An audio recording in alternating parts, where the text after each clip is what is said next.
Frederick. I go to school at University of Michigan, and my major is computer information systems. This is my setup. I have 3 monitors, obviously one large main one, and the other 2 for web browsing or movies or whatever nonsense.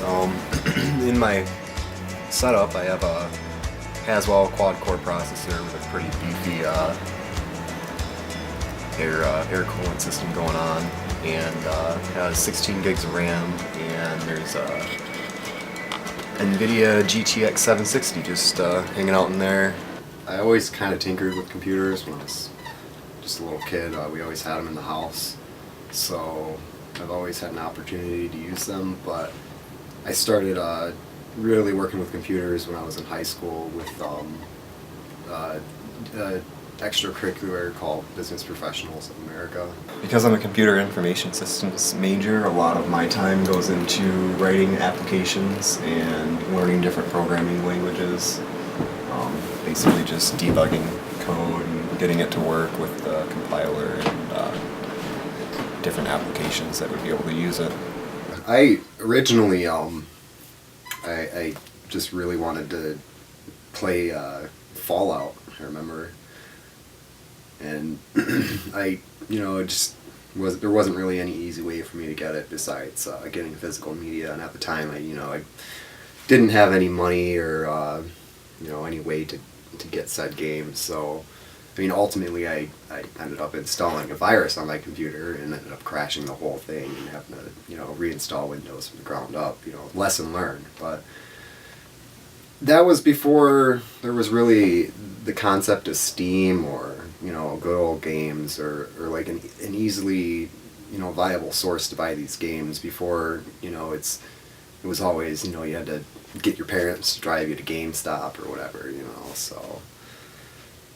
But around that time I really started to learn how to download software such as games and how to use illicit third-party programs to get around their their serial codes that are required or their different forms of digital rights management.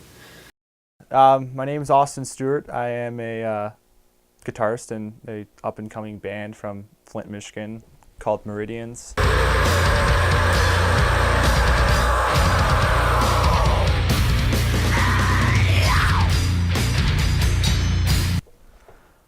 Also, I'm inspiring to be a recording engineer. As you can see, I have a setup here.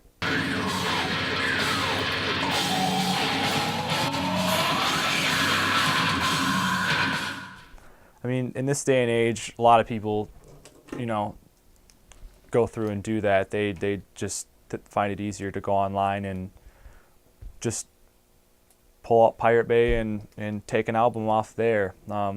My view on it is it's not just the money bands are getting from it or, artists are getting from it.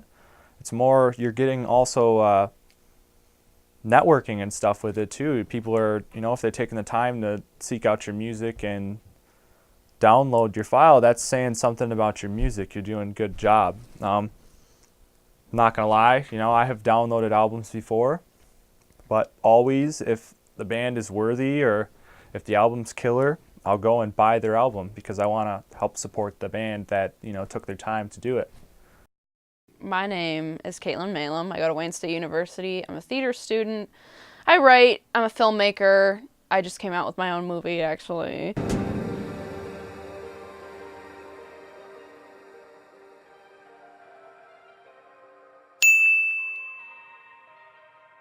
Okay, so my like kind of moral standpoint on the piracy issue is that I don't personally give a shit.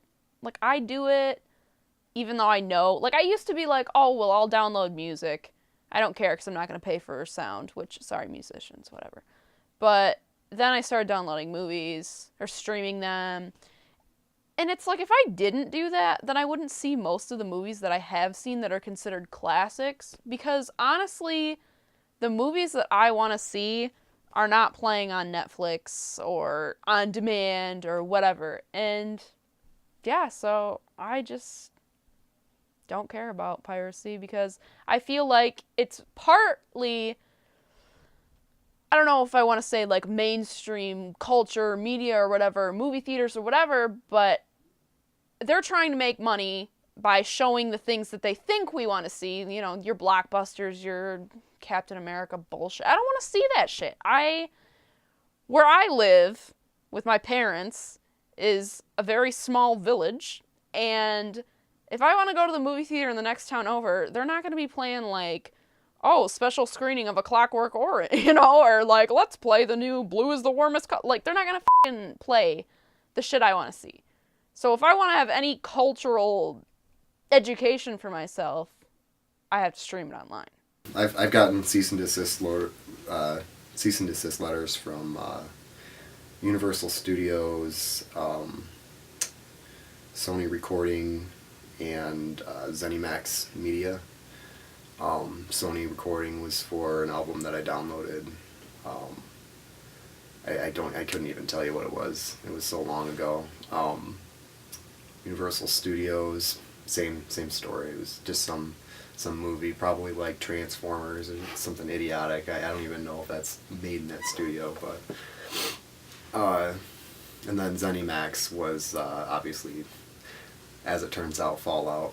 So one of the first things I ever tried to download. You know, obviously I was caught. So it wasn't necessarily the best thing that's ever happened to me. I've definitely been excluded from certain, you know, in-game betas that I would have, you know, been able to participate in just because of the fact that my identity is blacklisted now on their servers. So it's definitely taught me a lesson about downloading certain games and stuff.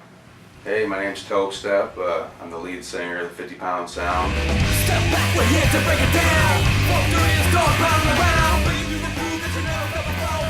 As you can see, I have an extensive record collection and DVD collection.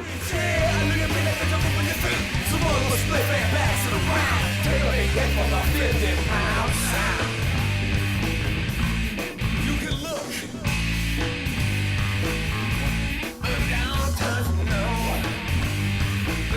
Saying, don't let the dough hit you with a good note. Split you 1, 2, 3, 4. You never wanted to go. Already got what I need. I'm very into the art form of music and video. I've had my hand in all of that. I've tried it myself. It's very, very hard and time consuming, and the people involved in that sort of thing definitely deserve the money that they make. I personally think it's amazing how somebody can spend $300 on a pair of headphones to listen to the music, and then they won't spend $10 for the music. They want to go download it. They'll spend $700 on an iPhone, but they're too cheap to go get the music. That's like buying a Cadillac without being able to afford the gas. People feel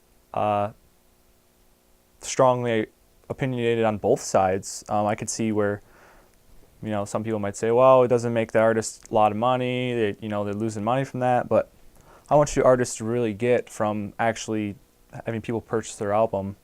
I think, you know, more bands and artists probably get money mostly off merch and touring, to be completely honest with you. The record companies pretty much own the artists in a sense. So I don't feel like it's a bad thing necessarily to have someone download your music. Like I said, that just kind of goes to show you that you're doing the right thing. Music is definitely an art form. It's just as much as painting a nice Picasso. It takes a lot of work, hard. You sit down and try to write a song or an album or write a script, and then even take it further and try to get a movie made. Like, that's ridiculous, the amount of effort that goes into that sort of thing, just so you can sit down and enjoy your time for an hour and a half. And what else would you be doing? I mean, that's the best thing you can do. That's what you're working for, is to entertain yourself. So get out there, work hard, and spend your hard-earned dollar on somebody that's working hard to entertain you and make your life a little bit better. I don't think it's necessary anymore. I think that there are plenty of ways to find what you're looking for in a legal way. It really just comes down to the monetary aspect of it. And if you have a job and you're a contributing person to society, you need to follow society's rules. And dedicate, a certain amount of your income as, entertainment or something else, because a lot of people, they see artists and they see different creators of media as these, rich people who, just live on a mountainside. And a lot of the times that's not necessarily the case. I mean, they might be well off, yes, but that's their income. And like any other job, you don't want people taking away from your income, the money that you make over time. I feel like, isn't there some way that they could make money off of it? Can't you post ads and have it monetized like that? So you go to the website to download the stuff for free and maybe watch, 5 ads, download it, whatever. I just feel like if they know it's happening, then they need to be capitalizing off of that. I mean, it's going to happen no matter what. So why not make the best of it and make a business venture of it instead of cracking down? Because it's not... If people want to download shit, they're going to download shit. And I feel like they need to just make the best of it at this point. I think that certain artists should probably look at different ways for distributing their media in more creative ways. I mean, you look at different artists like Radiohead who released one of their albums for whatever you wanted to pay for it. If you wanted to pay 1 cent for the album and download it, it's completely alright. And not only did they do that, but they provided that album in high quality files and everything else, and they made it a benefit to the consumers to want to pay them money, good money, for this album because it's quality recorded, and the file format's, excellent high definition audio. And I think that there are things that can be done to entice people to not pirate. And I think that if you are totally closed-minded to those things and you only take a legal stance on it, you're really limiting yourself to not changing as an artist. And as a consumer, you're not doing yourself any favors in getting new media or quality content by pirating this content either and taking away from their income. So in the end, I don't think anybody needs to pirate. I don't think it's necessary. It's going to happen. There's no way getting around it. You can put up as much security as you want, and you still have people who are putting up that security, and you still have the people that are making that security who know how to take it down as well. So the knowledge is always going to be out there. It's never going to be a perfect system. And to say that it's a perfect system, that's just a challenge. Yelling is true.